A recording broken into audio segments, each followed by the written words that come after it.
এইভাবে হেলাঞ্চার শাকের ভর্তা বানালে এক থালা ভাত নিমিষেই শেষ হয়ে যাবে।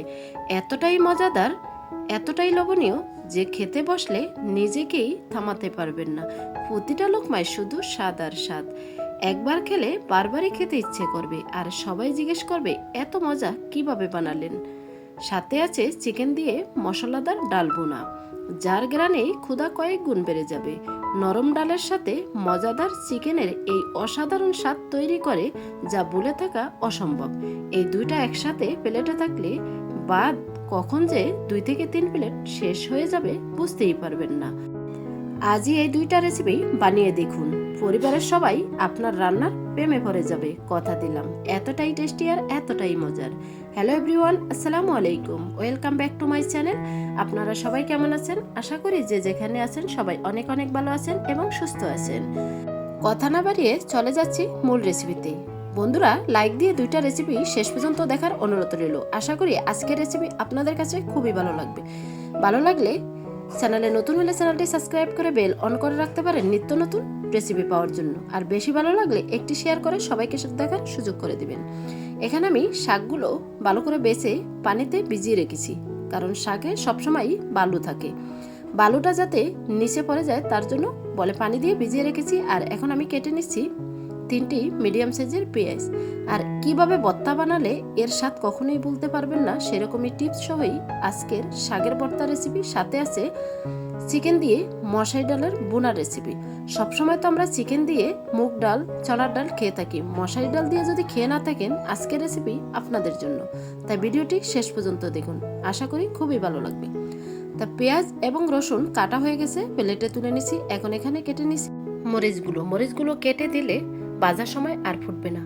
এখানে অফ ক্যামেরায় আমি চিংড়ি মাছগুলো বেছে ধুয়ে নিয়েছি। এখন শাকগুলো পানি পাল্টিয়ে 7 থেকে 8 বার আমি ধুয়ে নিয়েছি। এখন জাস্ট পানি থেকে শাকটা তুলে প্লেটে তুলে নিচ্ছি। চলে যাচ্ছি কিচেনে। প্যান বসিয়ে দিয়ে দিচ্ছি অনেকটা পরিমাণে শুকনো মরিচগুলো আমি তেল ছাড়াই ভেজে নিব। তেল ছাড়া শুকনো মরিচ এভাবে ভেজে আপনি বক্স করেও রেখে দিতে পারেন, যখন ইচ্ছে তখনই খেতে পারবেন। মরিচগুলো চুলা লো হিটে দিয়ে একদম মুসমুসে করে ভেজে নিয়েছি। ভাজা হয়ে গেছে, এখন তুলে নিছি একটি বাটিতে। প্যানে দিয়ে দিচ্ছি পরিমাণ মতো তেলটা দিয়ে এখন ভেজে নিব চিংড়ি মাছগুলো একদমই মুসমুসে করে ভেজে নিব। প্রথমে চিংড়ি মাছগুলো দিয়ে হালকা করে নেড়ে ছেড়ে নিচ্ছি। এখন স্বাদ মতো লবণ আর সামান্য পরিমাণ হলুদের গুঁড়া দিয়ে ভেজে নিব। জাস্ট কালারের জন্য হলুদের গুঁড়া দেওয়া, আপনারা চাইলে স্কিপ করতে পারেন। এখন 3 থেকে 4 মিনিট চুলা বাড়িয়ে চিংড়ি মাছটা ভেজে নিব। বন্ধুরা, ভিডিওটি দেখতে দেখতে যারা এই পর্যন্ত আসছেন লাইক দিতে ভুলে গেছেন, ছোট্ট একটি লাইক দিয়ে শেষ পর্যন্ত দেখুন। আশা করি আজকের দুইটা রেসিপি আপনাদের কাছে খুবই ভালো লাগবে। ভিডিওটি ভালো লাগলে চ্যানেলটি সাবস্ক্রাইব করে সাথেই থাকুন। সবাইকে অসংখ্য ধন্যবাদ। এখানে আমি দিয়ে দিচ্ছি কাঁচামরিচ এবং চিংড়ি মাছ ভালো করে বেছে নিয়েছি। এখন বাটিতে তুলে নিচ্ছি। বাকি এই তেলের ভিতরে দিয়ে দিচ্ছি রসুন কুচি। রসুনটাও একদম ব্রাউন কালার করেই ভেজে নেব। ভর্তাটা ঠিক এইভাবে বানালে এর স্বাদ 7 দিন পর্যন্তই মুখে লেগে থাকবে। এতটাই টেস্টি আর এতটাই মজার। সাধারণ 10 টাকার শাক দিয়ে যদি আপনি 2 প্লেট ভাত খেতে পারেন, তাহলে মাছ মাংসর প্রয়োজন হবে না। তাই ভর্তাটা কিভাবে বানালে 2 প্লেট ভাত খেতে পারবেন, সেরকম টিপস জানতে হলে রেসিপিটি শেষ পর্যন্ত দেখতে হবে। রসুনগুলো ভেজে তুলে নিচ্ছি, তারপরে ভেজে নিচ্ছি পেঁয়াজগুলো হালকা করে ভেজে দিছি। এই ভর্তাটাতে কাঁচা পেঁয়াজ কখনোই দিতে যাবেন না। কাঁচা পেঁয়াজ না দিলে ভর্তাটা খেতে কিন্তু ভীষণ টেস্টি হবে। পেঁয়াজটা একটু হালকা করে ভেজে নিলেই হবে। এখন এই প্যানে দিয়ে দিচ্ছি শাকগুলো, তারপরে অ্যাড করে দিচ্ছি স্বাদ মতো লবণটা দিয়ে শাকটা একটু নেড়ে ছেড়ে ঢাকনা দিয়ে ওয়েট করব 2 থেকে 3 মিনিট। 2 থেকে 3 মিনিট পর ঢাকনা তুলে শাকগুলো নেড়ে ছেড়ে নিচ্ছি।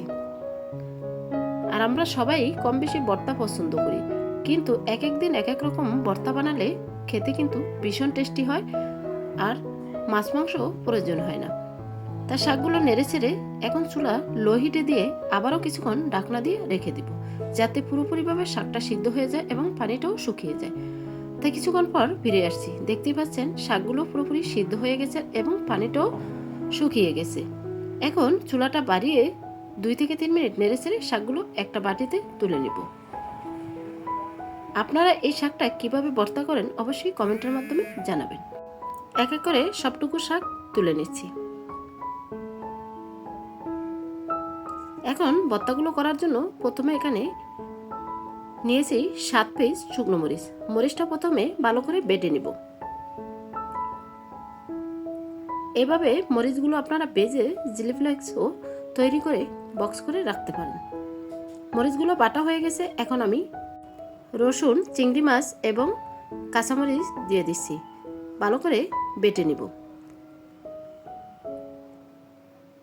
আর আমি সবসময় যে ভর্তাগুলো করে থাকি সেই ভর্তাগুলো আপনাদের সাথে শেয়ার করি। অনেক আপু ভাইয়েরা অনেক সুন্দর সুন্দর কমেন্ট করে, তাই সবাইকে অসংখ্য ধন্যবাদ। সবার জন্য অনেক অনেক দোয়া এবং শুভকামনা রইল আমার রেসিপিটি পছন্দ করার জন্য। তা একদম মিহি করে বাটা হয়ে গেছে। এখন আমি অ্যাড করে দিচ্ছি শাকগুলো দিয়ে আবারও কিছুক্ষণ বেটে নিচ্ছি। যখন এই ভর্তাটা বানাবেন তখন মনে হবে যে সাথে সাথেই গরম ভাত নিয়ে বসে পড়ি। খেতে কিন্তু এতটাই মজা। সাথে যদি থাকে এই ডাল বোনাটা তাহলে তো কথাই নেই, বেশ জমে যাবে। আমরা তো সবসময় মুগ ডাল এবং চনার ডাল, বুটের ডাল দিয়েই চিকেনটা খেয়ে থাকি। তা আমি কিন্তু আজকে রান্না করেছি মশারি ডাল দিয়ে। তো মশারি ডাল দিয়ে কিভাবে রান্না করে রুটি, পরোটা এবং ভাতের সাথে খেতে পারবেন সেরকম টিপস সহই রেসিপি আপনাদের সাথে শেয়ার করছি। দেখতে পাচ্ছেন শাকগুলো ভালো করে মিহি করে বাটা হয়ে গেছে। আমি হাত দিয়ে একটু মিক্স করে নিলাম চিংড়ি মাছের সাথে। এখন অ্যাড করে দিছি বেজে রাখা পেঁয়াজ দিয়ে এখন ভর্তার সাথে ভালো করে মিক্স করে নিব। তারপরে অ্যাড করে দিব জাজালো সরিষা তেলটা দিয়ে ভর্তার সাথে ভালো করে মিক্স করে নিব।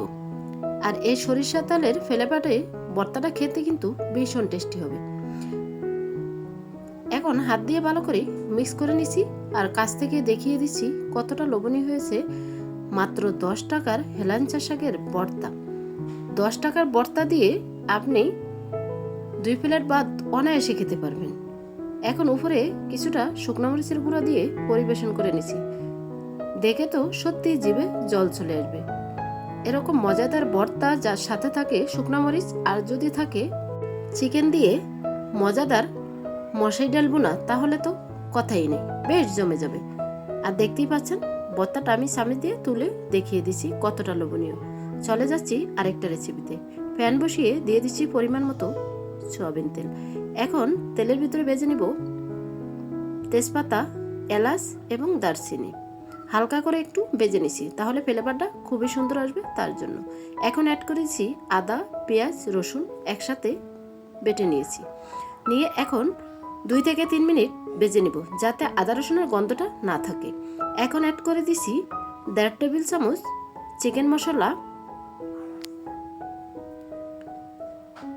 1.5 টেবিল চামচ কাশ্মীরি মরিচের গুঁড়া, 1 টেবিল চামচ হলুদের গুঁড়া, 1 টেবিল চামচ ভাজা জিরার গুঁড়া, 1 টেবিল চামচ ধনিয়ার গুঁড়া দিয়ে মশলাটা ভালো করে কষিয়ে নেব। তারপর অ্যাড করছি স্বাদমতো লবণ।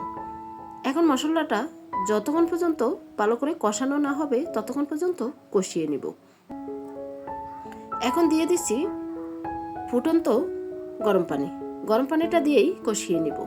মশলাটা যদি পুরোপুরিভাবে কষিয়ে নিতে পারেন তাহলে তরকারির স্বাদ কিন্তু বহুগুণে বেড়ে যাবে। এখন ঢাকনা দিয়ে ওয়েট করব কিছুক্ষণ পর ঢাকনা তুলে নেড়ে ছেড়ে নিচ্ছি। দেখতেই পাচ্ছেন মশলাটা পুরোপুরিভাবে কষানো হয়ে গেছে, উপরে কিন্তু তেল বেশি উঠেছে।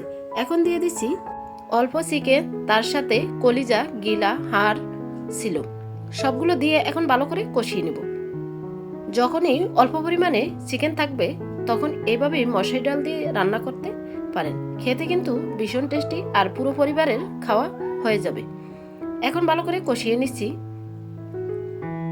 বন্ধুরা, 2টা রেসিপি কেমন হয়েছে অবশ্যই কমেন্টের মাধ্যমে মূল্যবান মতামত রাখবেন।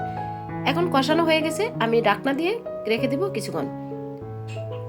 এখানে আমি ঢাকনা তুলে 2-3 বার নেড়ে ছেড়ে নিচ্ছি।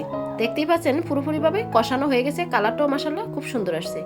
এখন অ্যাড করে দিব আমি ডালগুলো কিন্তু আমি অফ ক্যামেরায় 30 মিনিট ভিজিয়ে রেখেছি যাতে খুব তাড়াতাড়ি ডালগুলো সিদ্ধ হয়ে যায়। মশারি ডাল তো এমনিতেই অল্প সময়ে সিদ্ধ হয়ে যায়, তারপরে ভিজিয়ে রেখে যদি এইভাবে চিকেন দিয়ে রান্না করেন তাহলে খুব দ্রুত সিদ্ধ হয়ে যাবে আর ডালটাও খেতে ভীষণ টেস্টি হবে। ডালটা দিয়ে দিচ্ছি। এখন ডাল দিয়ে কিছুক্ষণ কষিয়ে নিব। আর এইভাবে চিকেন দিয়ে মশারি ডাল রান্না করে রুটি, পরোটা বা গরম ভাতের সাথে খেতে পারেন। খেতে কিন্তু ভীষণ টেস্টি।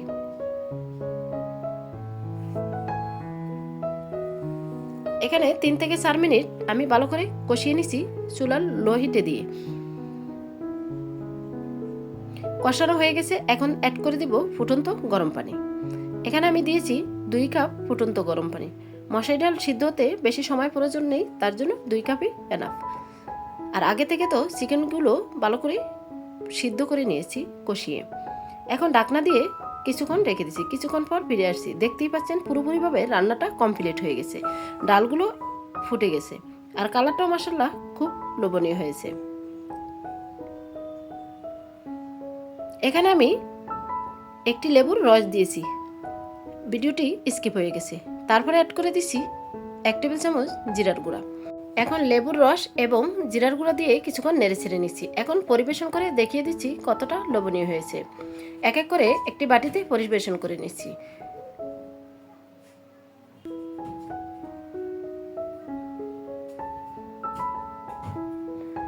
আর চিকেন দিয়ে মশারি ডাল যদি রান্না করে কখনো খেয়ে না থাকেন, এভাবে ট্রাই করতে পারেন। এভাবে রান্না করে সকালে রুটি পরোটার সাথে খেতে পারেন। খেতে কিন্তু ভীষণ টেস্টি। আর এভাবে রান্না করলে লেবুর রসটা অবশ্যই দিবেন, তাহলে ফ্লেভারটা খুব সুন্দর আসবে, খেতেও ভীষণ টেস্টি হবে। আশা করি আজকে 2টা রেসিপি আপনাদের কাছে খুবই ভালো লেগেছে। তো এই ভিডিওটি শেষ পর্যন্ত দেখার জন্য সবাইকে অসংখ্য ধন্যবাদ। সবার জন্য অনেক অনেক দোয়া এবং শুভকামনা রইল। বিদায় নিচ্ছি। আসসালামু আলাইকুম রহমতুল্লাহি ওয়া বারাকাতুহু। আল্লাহ হাফেজ।